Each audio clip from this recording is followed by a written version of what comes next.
First of all, Hans, Yeah. is that true that the bill they're considering basically allows Trump to decide to turn them on and off? Yeah, but most sanctions are like that, right? Anytime you talk to anyone in Treasury on sanctions, they feel like they have the authority to turn up the heat as much as possible.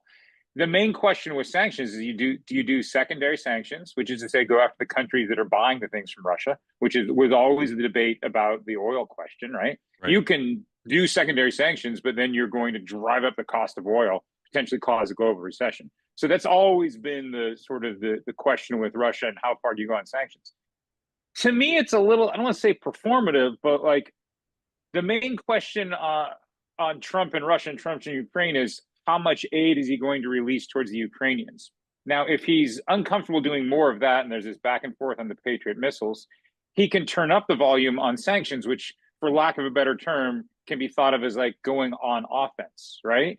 Um, Still, the president, you and I have seen him slingshot or yin yang back and forth so much like a yo-yo on this. He still wants to preserve his ability to cut a deal with Putin, Right. and that gets more difficult to do if he appears to have his thumb on the scale. Right. So I again, mean, go ahead. go ahead. No, you go ahead. Well, it just seems like we all know what the deal is going to be. We've known for 3 years, 2 years, whatever it is, Yeah, and and Putin just isn't doing the deal that everybody knows needs to be done. It's not clear that Zelensky would do that deal, but Trump seems to think that right now Putin is the bigger obstacle.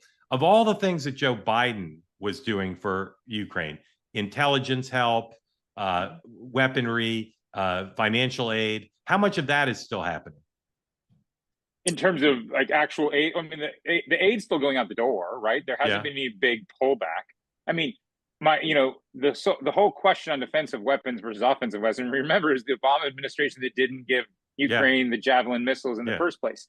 Uh, Intelligence sharing, I'm not in a position to give you like the kind of answer I want to give you because when I used to be the Pentagon, I could have given you that. Yeah. I just can't give that to you Well, just from. just I understand, but just in like a macro sense, like if you talked about sanctions, if he and we've talked about the Yeah, javelins. If there's more he wants to do, is there more he could do to try to?